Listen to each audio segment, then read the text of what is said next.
Recording studio Ekangar सराय।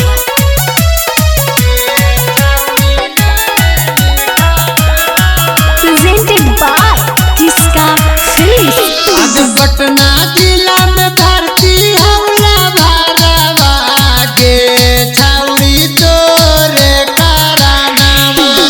पटना जिला में भर्ती हमरा भरवा के छाउड़ी तोरे कारनामा।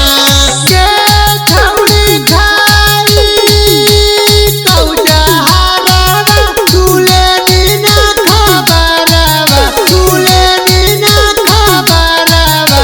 आगे छौड़ी तोरे कारनामा।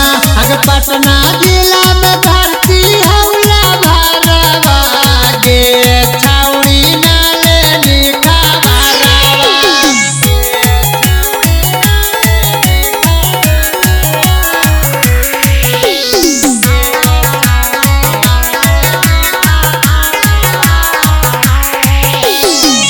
जन्मों से ज्यादा तोरा करहालौ प्यारा गे। ओकरा के छोड़ के खोजे नीली भातारा गे। जन्मों से ज्यादा तोरा करहालौ प्यारा गे। ओकरा के छोड़ के खोजे नीली भातारा गे।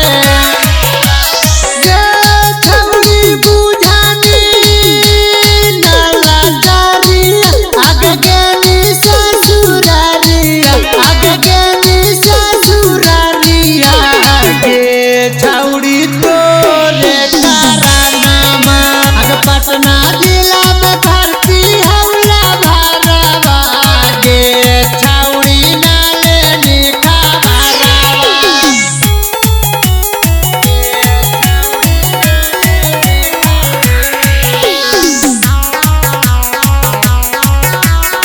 किसका रिकॉर्डिंग स्टूडियो एकंगर सराय। कैसे भूला गेनी कुछो न सोचनी गे।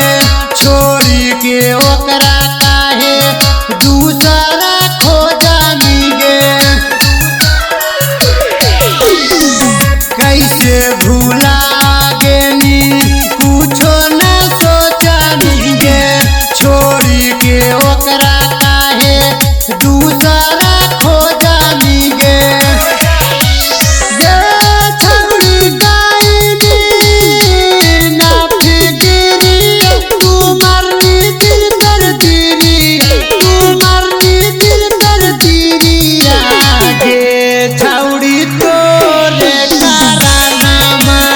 पटना जिला में भर्ती हमरा भरवा के छौड़ी नाले निखबरवा।